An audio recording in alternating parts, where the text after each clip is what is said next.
Quelle distinction. Car tous ont péché et sont privés de la gloire de Dieu et ils sont gratuitement justifiés par sa grâce, par le moyen de la rédemption qui est en Jésus-Christ. Éternel, notre grand Dieu, ce matin, on se présente à ton trône de grâce, vraiment pour recevoir et connaître cette vérité qui a été écrite par Paul lorsqu'il prêchait justement aux Juifs à Rome. Et Seigneur, on a besoin, même nous aujourd'hui, même 2000 ans après, on a besoin de se rappeler de ces versets, la profondeur, la grandeur, la largeur, la hauteur de ces versets afin qu'on puisse les imprégner dans notre cœur. Car même si on marche dans tes voies, Seigneur, on a besoin de toi. Cette grâce, mon titre, c'est le titre que j'ai mis, c'est vraiment la grâce, celle que tu m'as mis sur mon cœur, la grâce de Dieu. À quoi sert-elle? Et Seigneur, quand on n'a pas cette réalité dans notre cœur, on s'éloigne de toi. On t'abandonne. On reste dans notre coin en pensant qu'on est complètement sous ta grâce alors qu'on s'éloigne de ta grâce. C'est pas, Seigneur, qu'on peut perdre le salut. Au contraire, quand tu touches un âme, c'est pour l'éternité. Mais Seigneur, parfois on dort. On dort vraiment sur ta grâce. On se plaint. On se plaint énormément. Et Seigneur, ce matin, par ta parole, aide-nous à voir vraiment cette grâce d'une ampleur inimaginable, au point extraordinaire et merveilleux. Fais en sorte que nos cœurs soient fortifiés par cette parole ce matin qu'on va parler et qu'on puisse le répéter et le méditer toute la semaine, s'il faut, et toute l'année, toute notre vie, afin qu'on puisse comprendre, Seigneur, que ta grâce, elle est forte, puissante et elle sert à amener tes enfants à la vie éternelle. On te le demande, Seigneur, de diriger cette prédication sous ton esprit dans le nom de Jésus. Amen. Voilà, on est parti avec les versets. J'ai lu les versets que nous allons voir, Romains 3, 22 à 24. Vous savez, dans la lecture biblique que nous avons lue tantôt, dans Romains, que vous avez entendu, un bonjour à tous en passant. J'ai oublié de vous saluer. J'étais avec l'Éternel, mais j'étais avec vous aussi, donc je vous salue. Dans Romains 1, 20, 3, 1 à 20, Paul décrit avec exactitude ce qu'on a entendu ce matin. L'état spirituel des Juifs, même s'ils connaissaient la parole de Dieu, okay? Et qu'ils étaient le peuple choisi par Dieu.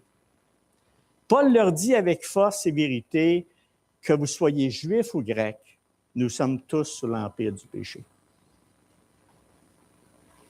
Des fois, on entend ça et on dit c'est tutanant, entendre parler du péché. Mais moi, vous dire, c'est la base fondamentale de la grâce reçue par Dieu. On lit ceci dans Romains 3, 10 à 18. Il n'y a point de juste, il n'y a pas de juste, pas même un seul. Nul n'est intelligent, nul ne cherche Dieu. Tous se sont égarés. Ensemble, ils sont pervertis. Et il n'en est aucun qui fasse le bien, pas même un seul. Leur gosier est un sépulcre ouvert. Ils usent de tromperie avec leur langue. Ils ont sur leurs lèvres un venin d'aspic. Leur bouche est pleine de malédiction et d'amertume. Ils ont les pieds légers pour répandre le sang. La destruction et le malheur sont sur leur chemin. Et ils n'ont pas connu le chemin de la paix. La crainte de Dieu n'est pas devant leurs yeux. Vous savez, à la lecture de ces versets, mes frères et sœurs, quelles sont les pensées qui vous viennent à l'esprit dans le moment? Vous reconnaissez-vous dans ces versets? Je vais vous donner la réponse de deux chrétiens différents et je vais vous dire qu'est-ce que les deux pensent. Un en particulier. Il dit, quand je lis ces versets, je me rappelle très bien mon état spirituel avant que Dieu me touche par sa grâce. Et aujourd'hui encore, je réalise que ces versets sont encore pleinement réels. Pas à côté, mais réels pour décrire mon état spirituel. C'est pourquoi que j'ai besoin de me rappeler à tous les jours de ma vie cette magnifique grâce divine qui me soutient constamment et change mes pensées au fil des années pour devenir de plus en plus comme celle de Christ. Et cela jusqu'à ma mort physique, que je ne connais pas l'heure, ni la date et le jour. Je suis extrêmement reconnaissant de cette grâce de Dieu à tous les jours de ma vie. Ça, c'est le premier chrétien. Le deuxième, si on veut être chrétien ou enfant de Dieu, appelez-les comme vous voulez, c'est celui qui veut marcher dans les voies de Dieu. Et je suis bien d'accord. Paul parle à des Juifs et des Grecs de son époque, et même possiblement d'une certaine catégorie de personnes sans scrupules. Mais moi, je ne pense pas que nous soyons vraiment comme cela à notre époque. Nous sommes bien éduqués et avons réalisé d'importants progrès en tant que société. Je n'arrive pas à croire que nous soyons tous ainsi. Mais je suis convaincu qu'il y a des personnes méchantes qui se comportent de cette manière. Bien, il y en aura toujours, même à notre époque. Ah, puis en plus, je crois en Jésus-Christ et Dieu nous a justifiés gratuitement par grâce, par le moyen de la rédemption de son Fils Jésus-Christ. Aussi, Paul dit, dans Romains 1, 8 à 1, pour appuyer son dire, il n'y a donc maintenant aucune condamnation pour ceux qui sont en Christ. Jésus. Donc, je n'ai pas besoin de me préoccuper de mes pensées. Ma conscience, qu'on a parlé la semaine passée, va me dicter mon chemin, car je sais que Dieu m'a sauvé et qu'il m'a donné la vie éternelle. Vous savez, mes frères et sœurs, c'est ce que je viens de dire là, c'est pas léger. C'est réel. Tout ce que, quand j'ai dit « à quoi pensez-vous », il y a un des deux que vous êtes. Je ne vous accuse pas. Je veux tout simplement qu'on réfléchisse à ces paroles qu'on a lues ce matin. Si vous pensez, comme le commentaire du premier chrétien, vous vivez vraiment sous la grâce. Mais si vous pensez, comme le commentaire du deuxième chrétien, vous vivez possiblement dans le péché et vous vous privez vraiment de la gloire de Dieu. Parce que même si en apparence vous avez l'air heureux, dans le fond de votre cœur, vous êtes malheureux. Vous êtes dépourvu de cette grâce. Je suis désolé de vous dire ça. Vous êtes dépourvu de cette grâce. Et il dit, comment ça? Où est Dieu? Qu'est-ce qu'il fait avec ça? C'est ce qu'on va parler, tout le reste de la prédication. Beaucoup de personnes qui se disent chrétiennes croient vraiment en Jésus-Christ. Je ne doute pas de ça. Tu crois que tu es justifié par la grâce de Dieu? Mais ta vie, mon frère, ma sœur, démontre aucune différence entre une vie dirigée par la parole de Dieu et avec celle de ce monde qui nous entoure. On est les plus aveugles de notre vie. Hein? On est aveugles de notre vie. On regarde, mais c'est tout. Tu vis sans souci, sans aucune crainte de Dieu, tout en croyant fermement que tu vis sous la grâce de Dieu. Notre frère a parlé de la conscience. Moi, j'appelle ça une conscience flétrie, contaminée. Je ne sais pas si c'est mieux, flétrie, peut-être qu'on ne comprend pas, mais contaminée, on le comprend. Elle est pactée de toutes sortes d'autres choses. On ne voit plus le péché. On ne le voit plus. Et la parole de Dieu n'a plus d'impact sur lui. Il n'a plus. On lui dit une parole, oh, on verra ça plus tard. Avec notre cœur tortueux, mes frères et sœurs, par-dessus tout, que vous connaissez dans Jérémie, le risque de se séduire soi-même sur les vérités bibliques est extrêmement grand, bien plus que vous pouvez penser. Je ne parle pas au travers de mon chapeau. Après beaucoup de réflexions, on est comme ça. Est extrêmement grand. Car l'assurance du salut doit reposer vraiment sur une juste compréhension de ce que la parole de Dieu nous enseigne au sujet de la grâce de Dieu. C'est mon but ce matin. La grâce de Dieu, elle croît certaine. Le célèbre évangéliste D.L. Moody racontait une histoire qui illustre très bien ce danger. Un jour, un ivrogne l'interpella et lui dit, « Suivez-moi bien. » Il lui dit, je répète, un jour, un ivrogne l'interpella et dit, « J'aurais pu choisir un menteur, un voleur, j'aurais pu choisir n'importe quel. J'ai pris un ivrogne, mais c'est pas cette histoire qui est vraie pour lui, que j'ai lue. Il dit, « Vous souvenez-vous de moi? » Il dit, « Je suis l'homme que vous avez sauvé ici même, il y a 2 ans. » Ouf! D.L. Moody lui répond, « Oui, c'est sans doute moi, car ce n'est certainement pas le Seigneur qui a fait cette œuvre. » L'avez-vous compris? C'était pas le Seigneur qui a fait l'œuvre. Mais lui, il a reconnu que oui, c'était vrai, mais pas le Seigneur. Donc, trop de personnes disent qu'ils sont sauvés par les hommes sans l'aide par Dieu. Ça porte à réfléchir. Autrement dit, nous pouvons avoir l'assurance d'avoir reçu la grâce de Dieu, comme cet homme Yves, sans pour autant être sauvés. Ça nous agace quand on dit ça. Hein? C'est pourquoi il est important, mes frères et sœurs, de bien connaître la grâce divine ou la grâce salvatrice afin que nous puissions persévérer jusqu'à notre mort physique. Mon prochain message, ça va être l'assurance du salut, je vous le dis, pour vous fortifier encore davantage. Mais d'abord, je veux aujourd'hui présenter ce qu'est la grâce, la vraie grâce de Dieu, ce qu'elle nous amène. C'est pourquoi que D.L. Moody a dit, car ce n'est pas certainement par le Seigneur qui a fait cette œuvre. Car quand le Seigneur nous justifie gratuitement par sa grâce, Dieu nous donne tout ce que nous avons besoin pour marcher dans sa vérité, jusqu'à notre mort physique. Pas rien que ça, c'est qu'on déteste le péché. On le fait, mais on le déteste. On n'aime pas ça. On se repent rapidement. Ça, je parle de quelqu'un qui est touché par la grâce. Nous nous repentons rapidement quand nous tombons. Nous gardons notre conscience toujours propre, pure, en méditant régulièrement la parole de Dieu. On ne se contente pas juste de la lire. On la médite. On la réfléchit. On dit, Seigneur, oh, que c'est puissant ce que tu viens de dire là. Ce n'est pas des paroles en l'air que tu me dis.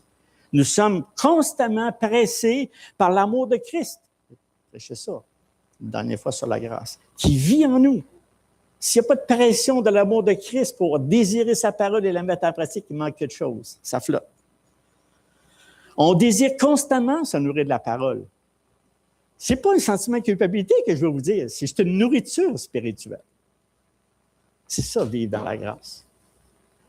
Maintenant, on va analyser, mes frères et sœurs, les versets que Paul a écrits dans Romains, chapitre 3, 22, 24, qui expliquent aux Juifs de Rome, aux Grecs et à nous aujourd'hui, une vérité fondamentale. La grâce de Dieu, à quoi sert-elle?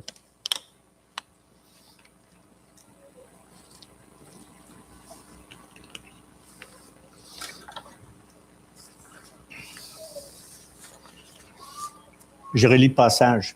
Cette justice est donnée par la foi en Jésus-Christ à tous ceux qui croient. Car il n'y a pas de distinction. Tous ont péché et sont privés de la gloire de Dieu. Et ils sont justifiés gratuitement par sa grâce, par le moyen de la rédemption qui est en Jésus-Christ, en Christ Jésus. Le point fondamental de la prédication ce matin, c'est de réaliser que la grâce de Dieu, elle est extraordinaire, merveilleuse. On ne peut pas jouer avec, on ne peut pas tourner avec, mais on ne peut pas l'acheter, on ne peut rien faire. C'est quelque chose d'immérité. Mais on va faire le tour pareil. Il faut regarder où ça sort. Je vais commencer par un commencement. Puis au bout de tout ça, à la fin, c'est que votre cœur se dit « Hey, un instant, ce que Dieu m'a donné, qu'est-ce que j'en fais? » OK? On va avoir 3 points. La justice de Dieu pour tous ceux qui croient. Deuxième point, tous ont péché, sont privés de la gloire de Dieu. Et troisième point, justifiés gratuitement par sa grâce seulement. De Romains, le premier point, justice de Dieu pour ceux qui croient. Vous savez, de Romains 1, 18 à Romains 3, 20, Paul explique aux Juifs à Rome le péché universel de l'humanité. C'est important qu'ils placent ça, les Juifs de Rome, lui pour eux autres, ils se croyaient bien, là. Tous ces versets nous amènent finalement à la justification par la foi en Jésus-Christ, qui est au verset 22. Tout d'abord, Paul atteste aux Juifs leur appel et leur bénédiction unique qu'ils ont eue de la part de Dieu. C'est pourquoi beaucoup de Juifs en sont venus à la conclusion que le fait même d'être Juifs les rendait agréables aux yeux de Dieu, juste parce qu'ils étaient Juifs. Mais Paul leur montre qu'appartenir à la descendance physique, puis il montre par tous ces versets-là, d'Abraham ne leur donne pas le titre de descendant spirituel du patriarche si leur cœur ne porte pas la marque de l'Esprit de Dieu. La marque extérieure de la circoncision dans leur chair n'a aucune valeur. C'est ce qu'il disait aux Juifs. Dieu a adopté les Juifs en tant que peuple, vrai, comme ses enfants avec qui il avait plusieurs alliances exclusives, merveilleux. Il leur a confié la loi sainte. Il leur a promis que le sauveur du monde serait de leur lignée. C'est vrai aussi. C'est ce qui est arrivé. Il est vrai que le peuple juif est spécial aux yeux de Dieu. C'est tout à fait vrai quand l'Ancien Testament en parle longuement. Il l'a béni, protégé et délivré comme aucune autre nation n'a été sur la terre. Mais la plupart des Juifs et c'est là la réalité, la plupart des Juifs ont porté peu d'attention au côté négatif de la révélation que Dieu leur a faite. Et je m'explique. En effet, il a proclamé ce qui suit au sujet d'Israël, puis on trouve ça dans Amos 3:2. « Je vous ai choisi, vous seuls, parmi toutes les familles de la terre. » Ce n'était pas parce qu'ils étaient les plus fins, hein? C'était les plus méchants. Vous pourrez lire ça, là, on ne peut pas étendre là-dessus, mais c'était les plus méchants, ils ont pris les plus vils de ce monde. Mais le prophète Amos ajoute ceci. Il dit, c'est pourquoi je vous châtierai pour toutes vos iniquités. Tu peux comprendre? Vous me suivez? En plus, son peuple qui a choisi, le peuple qui a gracié, bien, il dit en plus, m'a châtié pour toutes tes iniquités. Dans la Bible, Foi réformée, il dit, je vous ai choisi vous seuls parmi toutes les familles de la terre, et c'est pourquoi je vous redemanderai des comptes de tous vos errements. Et errements. E-R-R-E-M-E-N, qui veut dire des conduites erronées ou des habitudes blâmables envers Dieu. Ils ont fait tout en pensant qu'ils marchaient avec Dieu. Et là, Paul le rappelle au verset 9 en disant, « Quoi donc? » Il dit ça toujours aux Juifs, « Quoi donc? Sommes-nous supérieurs? » Il rappelait l'état qui était. « Sommes-nous supérieurs? » Il dit, « Absolument pas. Car nous avons déjà prouvé que tous, Juifs et Grecs, que nous sommes tous sur l'empire du péché. » C'est pourquoi que Paul mentionne au verset 23, « Car il n'y a pas de distinction ou de différence entre les Juifs et les Grecs. Nous sommes tous des pécheurs. » Quand tu veux bien comprendre la grâce de Dieu, il faut que tu comprennes très bien que tu en es un. Si tu ne comprends pas que tu en es un et tu penses que tu es le plus juste, tu as un problème. La grâce de Dieu n'a pas la même ampleur. Je vais le répéter 3-4 fois, ça, c'est pas grave. Là. Je veux vraiment que ça rentre dans notre cœur. Je veux vraiment qu'on dise, Seigneur, j'ai besoin de toi. C'est tellement important de comprendre ça, mes frères et sœurs. Et parce que c'est exactement ce qui se passe aujourd'hui. On pense que c'est les Juifs, les Grecs dans ce temps-là. On est pareil. Pareil. La seule affaire, peut-être pas juif ou grec, peut-être qu'on est descendant juif ou grec, qu'importe. Que nous soyons de la nationalité juive, grecque, américaine, canadienne, chinois, japonais, français, amérindien, anglais, espagnol, etc. Cela a peu d'importance. Car depuis que le Fils de Dieu est venu sur terre, prendre une forme humaine tout en étant pleinement homme et pleinement Dieu, chose que des gens disent, « Oh, mais là, c'est ce que tu dis. » C'est une vérité vraie. Pleinement homme et pleinement Dieu. À partir de lui, puis lui, il était sans péché. C'est lui notre souverain, c'est lui à qui on s'accroche. Nous autres, on a une pleine confiance. À partir de là, il n'y a maintenant plus aucune nationalité sur la terre qui a été mise à part comme peuple choisi par Dieu, sauf les enfants que lui vient chercher, et que nous sommes tous des pécheurs devant la face éternelle. Ça, c'est une réalité qu'on doit se mettre constamment et ne jamais oublier d'où qu'on sort, d'où qu'on vient. Nous sommes tous des condamnés à mort à cause de nos péchés, sans exception et sans distinction. Vous savez, dans l'Ancien Testament, Dieu a déjà prophétisé son plan. Et c'est ça la merveilleuse nouvelle. On serait perdu si Christ n'avait pas venu sur cette terre. Son plan est venu, il a dit ça dans Ézéchiel 11, 19 à 20, et bien d'autres versets qui est spéculé dans les Écritures, mais je vais en soulever un principalement, Hébreux 8, 10. Hébreux 8, 10, il dit, « Mais voici, l'alliance que je ferai avec la maison d'Israël, après ces jours-là, dit le Seigneur, je mettrai mes lois dans leur esprit, je les écrirai dans leur cœur, et je serai leur Dieu, et ils seront mon peuple. » Est-ce qu'on comprend bien ce que je viens de dire? Ça nous inclut. Maison d'Israël avec. Pour les versets 21-22, il dit, « Mais maintenant, sans la loi, est manifestée la justice de Dieu, achetée, veut dire attestée plutôt, dans la loi et les prophètes. Justice de Dieu est donnée par la foi en Jésus-Christ à tous ceux qui croient. » Paul nous rappelle que la justice de Dieu doit être reçue maintenant, qu'elle est manifestée, qu'elle est là. Par l'expression « mais maintenant », en d'autres mots, Paul dit, « Puisque la loi de Moïse, perçue comme une exigence, ne peut sauver, la justice de Dieu qui procure le salut est manifestée sans loi. » Et puis ça, l'Évangile n'est pas contraire à la loi. Et c'est là qu'on s'en fâche quand je disais tantôt, mais on n'a pas besoin de rien faire. Il n'y a aucune condamnation à celui qui est en Christ. Attention, mes frères et sœurs. Ça ne donne pas le privilège de pécher pour que la grâce surabonde. C'est pas ça que ça dit. La justice devant Dieu ne s'obtient pas par des actes d'obéissance à la loi, mais elle est maintenue à travers l'obéissance du Christ et qu'il l'accomplit à travers le renouvellement des croyants par l'Esprit. Comment tu peux faire ça si tu ne lis même pas la parole, si tu ne prends pas le temps de l'analyser, si tu ne prends pas le temps de t'enrichir comme on fait ce matin, d'attendre, prendre des heures, vous aurez pu faire n'importe quoi, vous êtes ici aujourd'hui pour entendre la parole, puis vous être encouragé, pas être découragé. Mais c'est comme ça qu'on peut renouveler par l'Esprit tout notre cœur tortueux. Paul nous enseigne que croire implique le contenu de l'Évangile, pas juste le savoir intellectuel, d'accepter intérieurement son témoignage sur le Christ et de lui faire confiance en tant que Sauveur et Seigneur et de dépendre totalement de lui. Ah, je n'ai pas besoin. Je suis capable de m'en sortir. C'est correct. Mais c'est des leurres. La justice de Dieu est exclusivement pour ceux qui ont la foi et inclut tous ceux qui ont la foi, qu'ils soient juifs ou non juifs. À la lumière de ce que je viens de vous dire, comment pouvons-nous dire ceci? Je n'ai pas besoin de me préoccuper de mes pensées. Ma conscience va me dicter mon chemin, car je sais que Dieu m'a sauvé et qu'il m'a donné la vie éternelle. Vous allez dire pourquoi je dis ça? C'est parce que je l'ai dit tantôt. Puis ça parle à moi. Ma prière, c'est dit, Dieu, montre-moi mon péché. Pas une fois, pas 2 fois, tous les jours. Afin que je puisse marcher dans tes voies. Change mes pensées. Dicte-le-moi,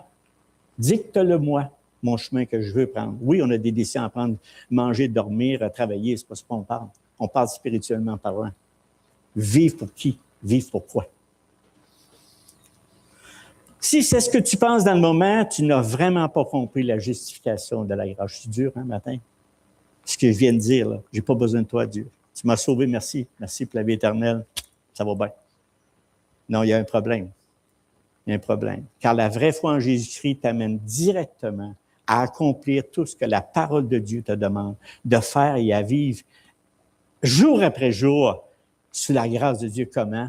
En lisant sa parole, en méditant sa parole. Maintenant, voyons ensemble un autre élément extrêmement important à considérer pour connaître véritablement la grâce divine. À quoi sert? C'est tous son péché sont privés de la gloire de Dieu. Paul continue sa phrase après avoir dit qu'il n'y a pas de différence entre les Juifs et les Grecs, ainsi que toute nationalité. Il leur dit clairement, tous sont péchés, c'est le deuxième point, et sont privés de la gloire de Dieu.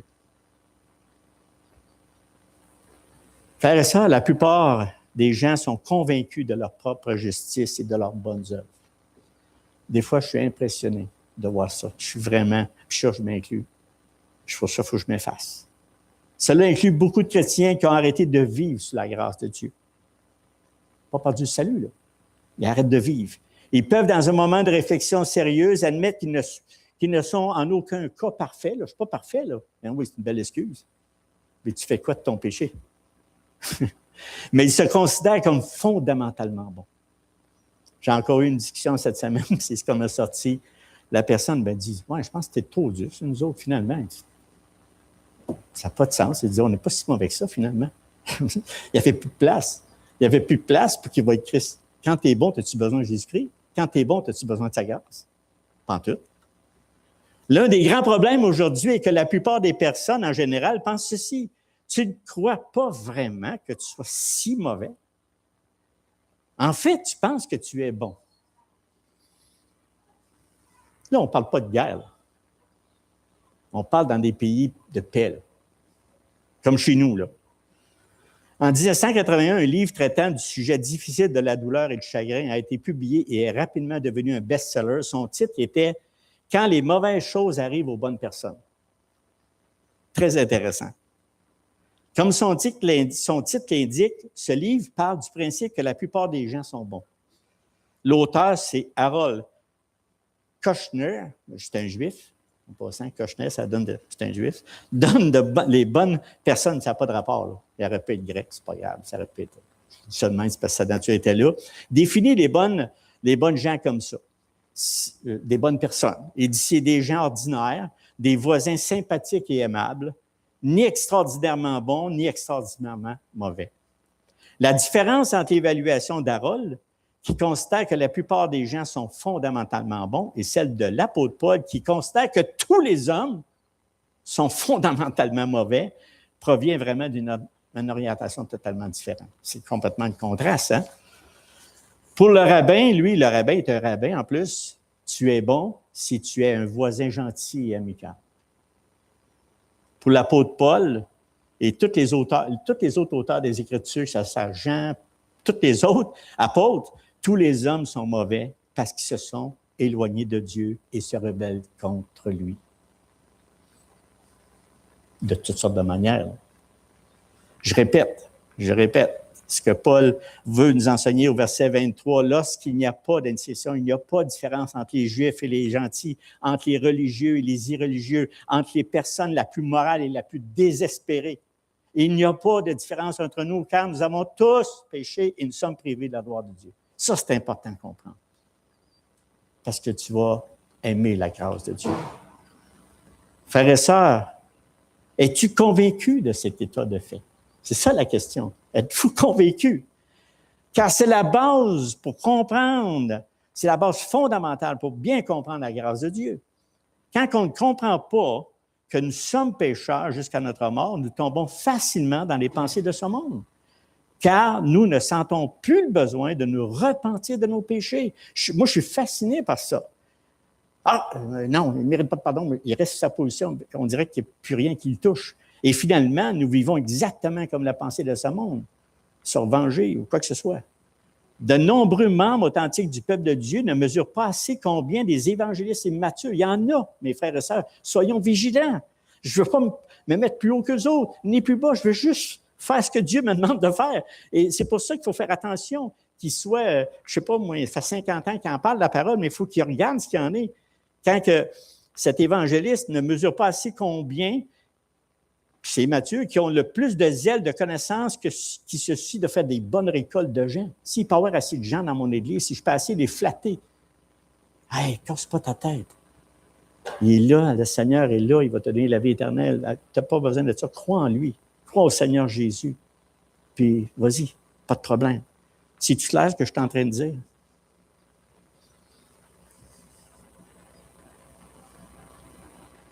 Combien d'évangélistes ignorants, j'appelle, ignorants de l'Écriture, je suis peut-être méchant, là, a donné à ses auditeurs l'impression qu'ayant une fois accepté Christ comme leur sauveur personnel, ils n'avaient plus de soucis à se faire quant à leur avenir. Tu as fait prononcer de foi, mais tu en as combien de personnes qui se disent chrétiennes qui ne font absolument rien? Des milliers ont été plongés dans un sommeil fatal après avoir été bercés doucement au son du slogan « Une fois sauvé, toujours sauvé ». Cette phrase-là n'est pas complètement nulle. Parce que quand Dieu appelle quelqu'un dans sa grâce, puis qu'il l'a véritablement dans sa main, puis que tu es vraiment transformé par Christ et que tu as le goût de faire tout ce que j'ai dit tantôt, il ne t'abandonnera jamais. C'est assez clair? Mais par contre, tu peux dormir sur la switch longtemps. Je ne sais pas ce que le Seigneur va faire avec ça, ça ne me regarde pas.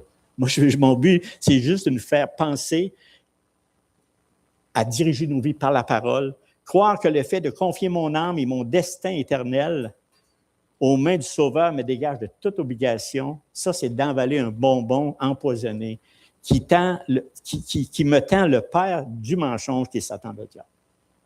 Lui, il veut tout endormir. Lâchez pas, là, marchez vraiment, allez-y.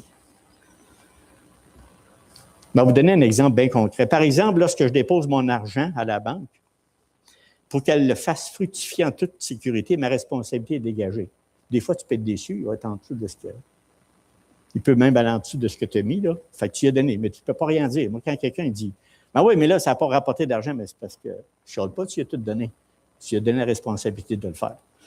Mais il en va vraiment autrement dans notre âme lors de notre conversion. Aussi longtemps que nous serons dans ce monde, nous sommes toujours, mes frères et sœurs, pleinement responsables de fuir la tentation, de s'éloigner du mal, d'utiliser les moyens de grâce et de poursuivre le bien. Et on vit, mes frères et sœurs, dans une époque, on appelle ça de généralisation hâtive, qui satisfait facilement l'homme superficiel. Alors, je peux mettre la femme superficielle aussi, qui manque à la fois de zèle et de patience pour procéder à un examen approfondi de n'importe quel sujet de la parole de Dieu, surtout de notre âme. Surtout de notre âme. Je vais vous donner un exemple, qu'est-ce que c'est une génération hâtive. Par exemple, j'ai rencontré 2 personnes de cette ville et elles étaient impolies. Donc, tous les habitants de cette ville sont impolis. Ça naît de la généralisation hâtive. J'ai conclu quelque chose, final. Vous savez, en revanche, ceux qui aiment suffisamment la vérité ne pensent pas comme ça. Pour chercher la vérité, à l'acquérir et apprécier une analyse détaillée. Moi, je regarde un mot, puis je regarde une phrase, j'ai le goût d'aller voir plus loin. Qu'est-ce que Dieu veut dire par ça? Par exemple, Proverbe 23 nous dit quoi faire. Acquiert la vérité et ne la vends pas. La sagesse, l'instruction et l'intelligence. C'est ça que Dieu te demande. Je n'analyse pas. Ah oui, mais crois au Seigneur Jésus et tu es sauvé. Oui, mais plus que ça. Il y a beaucoup plus que ça. Quand nous étudions régulièrement et de très près, nous obtenons une vision intelligente, mes frères, et équilibrée d'une importante vérité structurelle. Ça nous saute aux yeux. Tu dis, wow! Par exemple, tous ont péché, ils sont privés de la gloire de Dieu. Cette expression n'est pas une généralisation hâtive. Au contraire. Ah, là. Non. C'est une vérité essentielle pour bien comprendre la grâce divine que nous avons reçue de Dieu. Plus tu la comprends, plus la grâce de Dieu est grande et abondante, plus elle est puissante. Puis tu dis, wow, sans toi, Seigneur, je suis rien. Le premier et le plus grand péché est une rébellion contre le Créateur, le souverain, le juge souverain de l'univers. Tu t'opposes à la prérogative légitime d'un souverain d'exiger l'obéissance de ses sujets. Y a-tu le droit de demander ça à nous autres?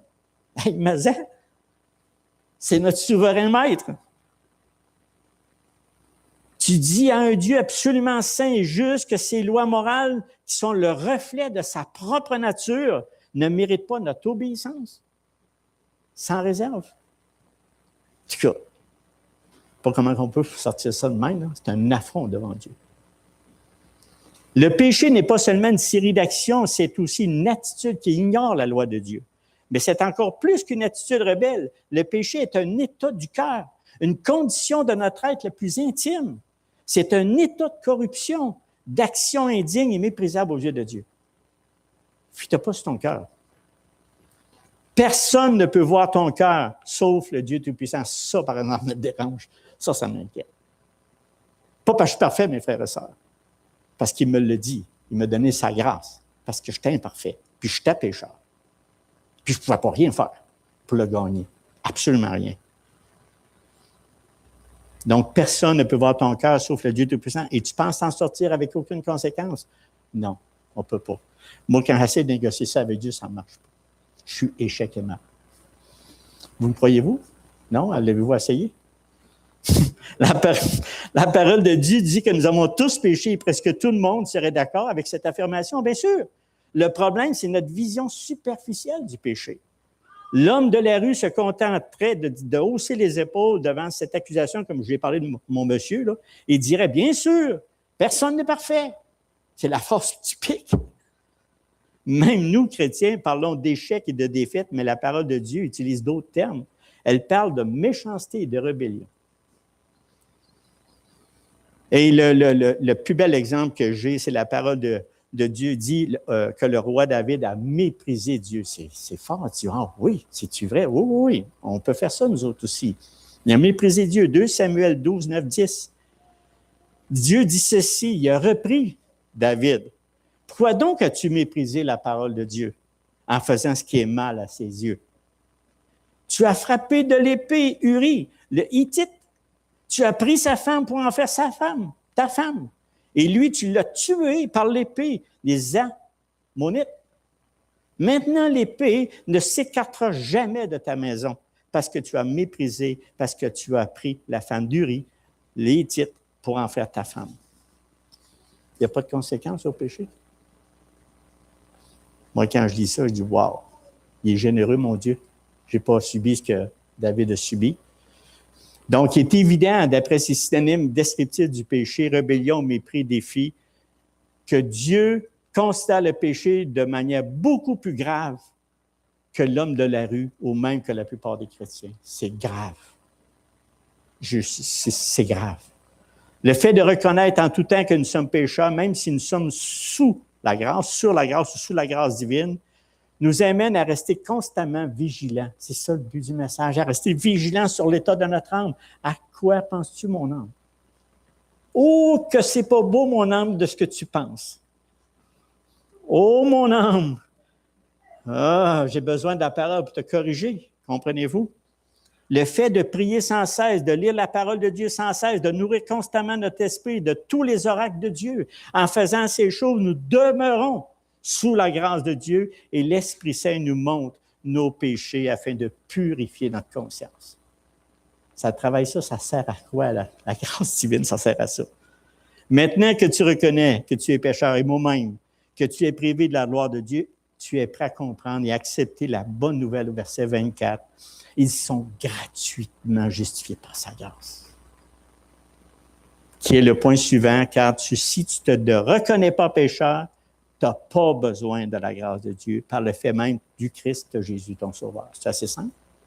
Donc, en te reconnaissant, tu dis, Seigneur, viens, j'ai besoin de toi. Justifié gratuitement par sa grâce, c'est mon troisième point. Certains chrétiens croient que la grâce de Dieu est pour combler la différence entre les exigences de sa loi juste et ce qui nous manque pour répondre à ces exigences. C'est ça, là. Selon cette définition, personne n'est assez bon pour mériter le salut par lui-même. Donc, la grâce de Dieu comble simplement ce qui nous manque. Certains reçoivent plus de grâce que d'autres, mais tous reçoivent ce dont ils ont besoin pour obtenir le salut. Personne n'a besoin d'être perdu, car toute la grâce dont il a besoin lui est offerte. Vous savez, cette définition-là, retenez pas celle-là. Parce que cette définition de la grâce semble très généreuse de la part de Dieu, n'est-ce pas, de combler tout ce qui nous manque, mais le problème dans cette définition, c'est que c'est absolument pas vrai. Dieu ne comble pas, il donne tout. De nous-mêmes, nous autres, on ne peut rien faire pour avoir cette grâce. Dieu nous donne tout. Hein? Il représente une grave incompréhension de la grâce de Dieu. Il y a une vision très inadéquate de notre situation de pécheur devant un Dieu saint. Nous devons nous assurer d'avoir vraiment une vision biblique en tout temps, car la grâce est au cœur même de l'Évangile. Il n'est pas nécessaire de comprendre toute la théologie de la grâce pour être sauvé, non. Mais si tu as une fausse conception de la grâce, tu vas t'imaginer de faire des choses pour combler le vide en pensant que Dieu va combler. Pas du tout. Cela signifie probablement que tu ne comprends pas l'Évangile, puis là, il faut écouter le reste de la prédication pour ça. Dieu nous dit dans Isaïe 55, 1, et ça parle. Venez, vous tous, qui avez soif. Venez aux eaux, vous qui n'avez pas d'argent. Venez, achetez et à manger. Venez acheter du vin et du lait sans argent et sans rien payer. L'Évangile, mes frères et sœurs, c'est puissant ce qu'il a mis dans Isaïe. L'Évangile s'adresse à ceux qui n'ont ni argent, ni de bonne œuvre. Il nous invite à venir acheter le salut sans argent et sans rien payer. Mais notez, quand l'invitation à venir s'adresse à ceux qui n'ont pas d'argent et non à ceux qui n'en ont pas assez. Ils n'en ont pas. On ne peut rien faire, on ne comble rien. La grâce n'est pas là pour nous combler. La grâce ne consiste pas pour Dieu à combler la différence, mais à fournir tout le coût du salut par son Fils Jésus-Christ. Tout a été payé par son Fils Jésus-Christ.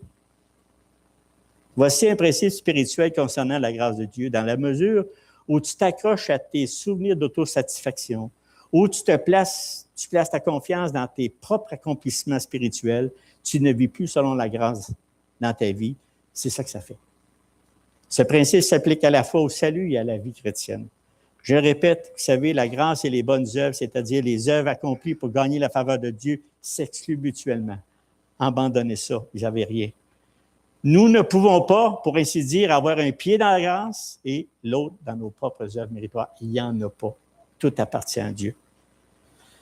Si tu as confiance à quelque degré que ce soit en ta propre moralité ou en tes acquis religieux, ou si tu crois que Dieu reconnaîtra d'une manière ou d'une autre tes bonnes œuvres comme un mérite pour ton salut, tu dois sérieusement te demander si je vis vraiment sous la grâce. Peut-être tu vas dire, wow, Gérard, c'est fort, hein? Non. Possiblement que ça peut offenser ce que je parle ce matin, mais c'est tellement important, mes frères et sœurs, de le saisir et de le comprendre. Je vais vous donner d'autres exemples qui vont venir, parce que sans ça, on perd de vue cette belle grâce que Dieu nous a donnée. Vous savez, presque tout le monde suppose que ce que tu as fait déjà est suffisant pour mériter le paradis. On voit ça. Mais Dieu, il sait qu'est-ce que je fais pour lui. Regarde ce que je fais à chaque jour pour lui. Mais tu as juste fait ce qui est normal. Tu n'as rien fait d'extraordinaire. Tu ne peux pas arriver et dire, Seigneur, regarde, mais l'autre à côté, non. C'est pour ça que les œuvres ne comptent pas. C'est pour ça que tu as juste fait ce que Dieu t'a demandé de faire. Tout le monde s'attend à ce que Dieu accepte ce que tu as fait déjà comme une monnaie suffisante pour acheter une maison au ciel. Attention, c'est toujours un leurre spirituel. Car la majorité de nous ne faisons pas un grand effort pour se maintenir sous la grâce de Dieu. Je vous le dis, il y a une autre chose aussi qui nous empêche de vivre pleinement sous la grâce de Dieu, et c'est l'une des accusations les plus accablantes contre l'humanité. C'est Dieu dit dans sa parole, Isaïe 53:6, nous étions tous errants, comme des brebis. Chacun suivait son propre chemin. Chacun de nous a suivi son propre chemin. C'est là l'essence même du péché, notre cœur même. Suivre son propre chemin.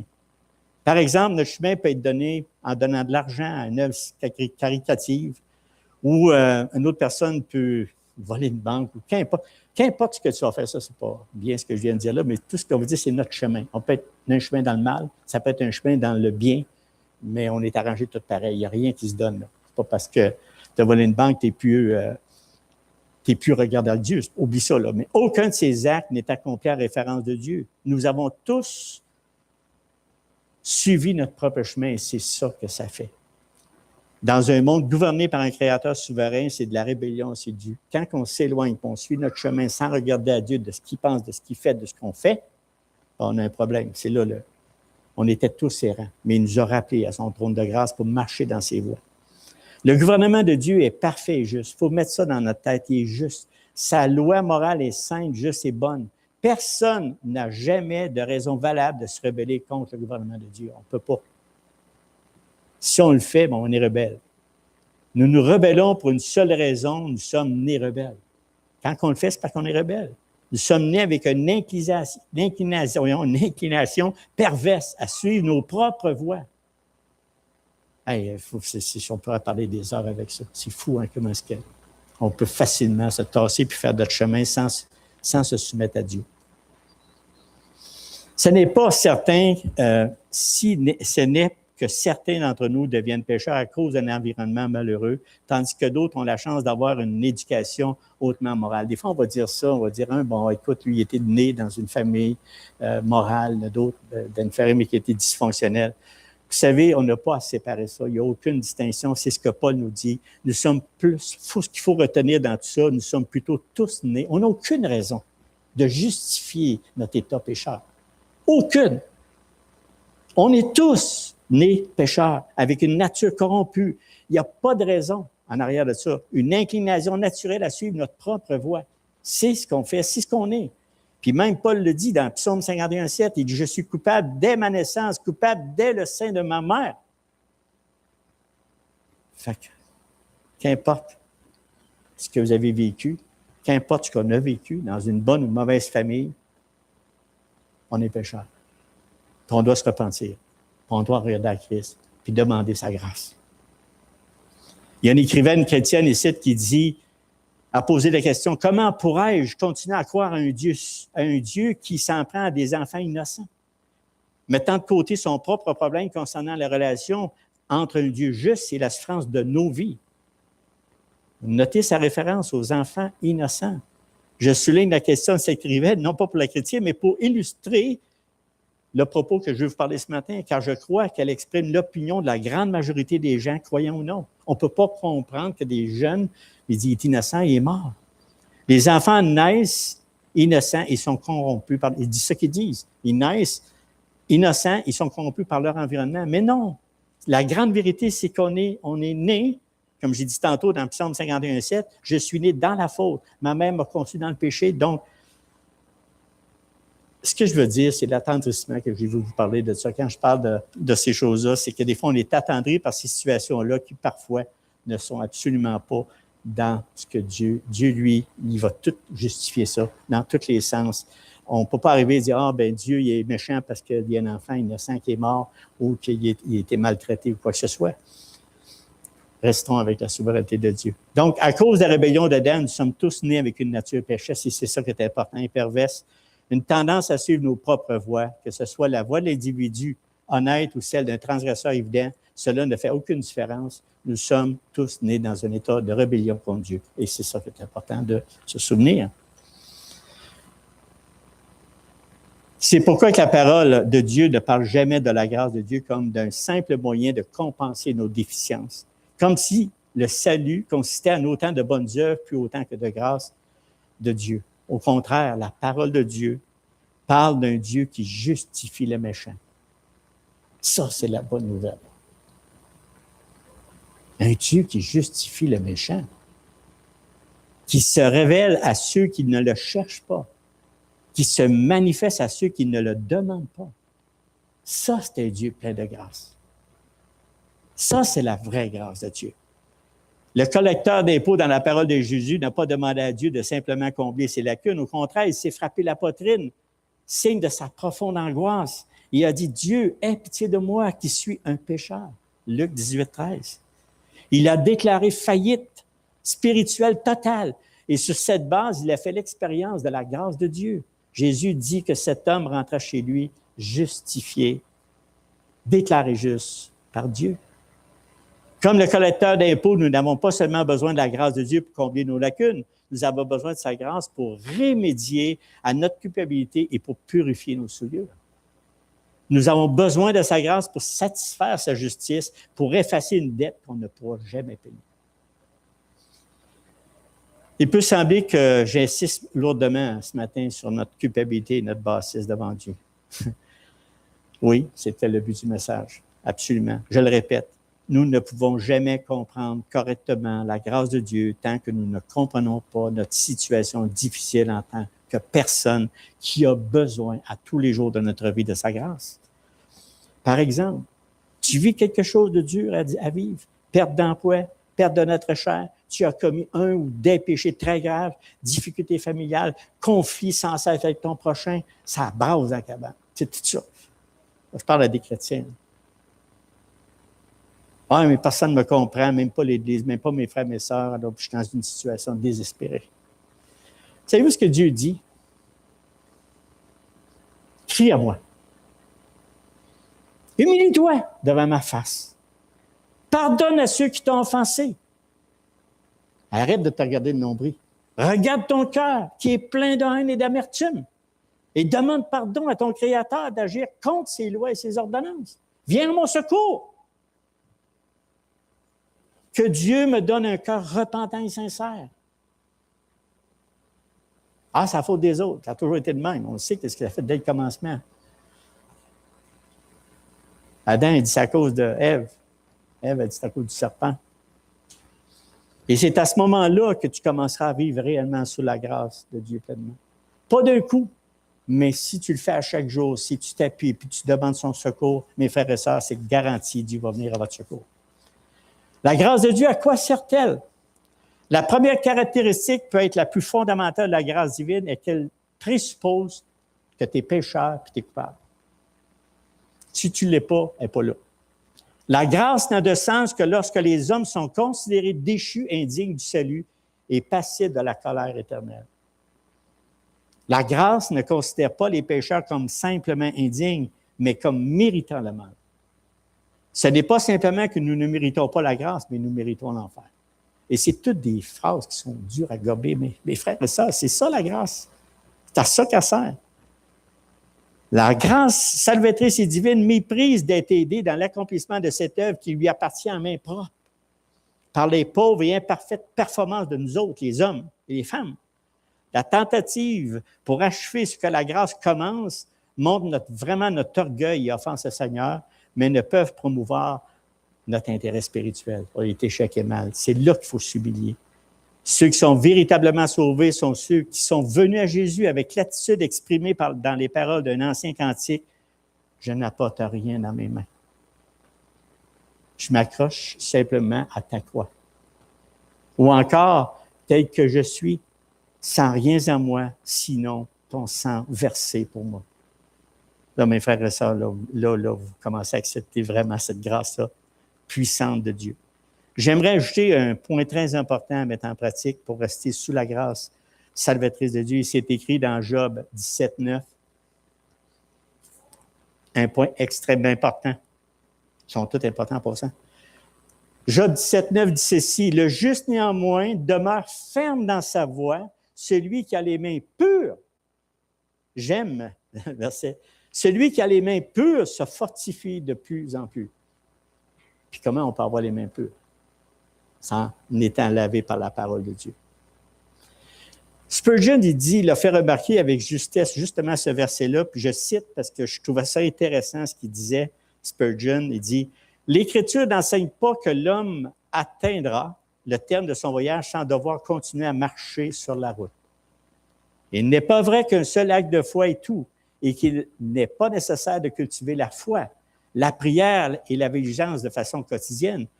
Notre doctrine est à l'opposé, c'est-à-dire que le juste demeurera ferme dans sa voie de l'Éternel, dans sa voie qui suit, dans la voie de Dieu. En d'autres mots, il persévérera dans la foi, dans la repentance, dans la prière, il restera sous l'influence de la grâce de Dieu. Il restera sous l'influence de la grâce de Dieu. Nous ne croyons pas que le salut vient par une sorte de force physique qui assimilerait l'homme à une bûche inerte et le porterait vers le ciel, qu'il le veuille ou non. Il poursuit, non. Il demeure ferme dans sa voie. Il est personnellement actif dans ce processus. On a de quoi faire. On a de quoi faire. Il gravit les collines et traverse les vallées jusqu'à ce qu'il atteigne le terme de son voyage.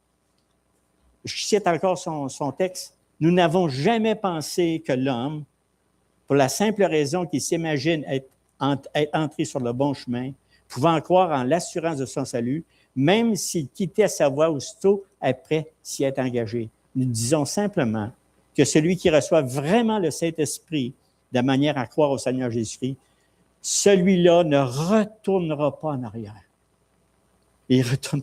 Quand des fois je lis ça, puis je dis, « Oh Seigneur, je regarde mon passé, c'est laid.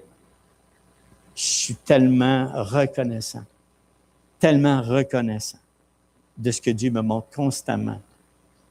Toute sa grâce devant moi, tout ce qu'il m'a préparé pour moi, pour la vie éternelle. Donc, celui ne retournera pas en arrière, mais persévérera juste sur le chemin de la foi. Oui, vous allez être chrétien. Oui, vous allez être méprisé. Oui, on va dire, tu as toutes sortes d'affaires. Puis même nos propres familles qui sont autour de nous, même ils nous disent, ben là, pauvre gars, ou pauvre femme, il s'en va, puis donc, qu'est-ce qu'il veut faire? Oui, non, c'est ça, on ne veut pas retourner là. Nous détestons la doctrine selon laquelle qui a un jour cru en Jésus sera sauvé, mais s'il a complètement abandonné le chemin de l'obéissance. Donc, si ton obéissance à Christ n'est pas là, c'est parce qu'il y a un problème. C'est que tu ne marches pas sur la grâce de Dieu. Tu la méprises. Pensez à l'ivrogne qui disait qu'il était sauvé. Il était sûr. Puis je veux parler de ça dans mon prochain message pour vous encourager, pas sortir avec du défaitisme, mais comment Dieu travaille avec cette grâce. C'est pour ça que l'autre message que je vais amener, si ça, ce n'est pas réel dans notre cœur, l'autre ne sera pas mieux. Il va juste vous endormir. Il va juste vous endormir avec la grâce. Non, parce que mon but, c'était vraiment faire comme vous soulever que comment c'est important et de reconnaître cette grâce de Dieu que Dieu nous a donnée gratuitement. On n'a rien donné pour ça. Merci Seigneur. Puis j'aimerais dire ici, John Newton, le marchand d'esclaves que plusieurs connaissent, qui était débauché et dissolu, a écrit après sa conversion le merveilleux cantique Amazing Grace. Et il ne se laissait jamais, il ne cessait jamais, il ne se lassait pas à chaque jour de contempler avec émerveillement, avec un émerveillement absolument respectueux, la merveille d'une grâce qui pouvait même l'atteindre. Mais la personne a grandi. Vous savez, ça, là, quand tu as compris ça, là, c'est merveilleux. Moi, ma prière aujourd'hui, pour terminer ce matin, on a vu que à quoi sert la grâce de Dieu? Elle sert à la justice de Dieu qui est par son Fils Jésus-Christ, par la rédemption. Tous ont péché. Et ça, c'est important. Ils sont privés de la gloire de Dieu. Mais par contre, nous sommes justifiés gratuitement par sa grâce. Mes frères et sœurs, que cette parole ce matin ne vous décourage absolument pas, qu'ils ne vous mettent pas dans un état, ils vont dire, c'est donc bien plate. Je vais dire, c'est la base fondamentale du pourquoi Christ est mort pour nos péchés. C'est la base fondamentale. J'ai parlé une demi-heure cette semaine avec quelqu'un, puis quand il est parti, je savais que ça n'avait rien fait. Je ne sais pas le reste, c'est Dieu qui s'en occupe. Mais je voyais que c'était tellement superficiel.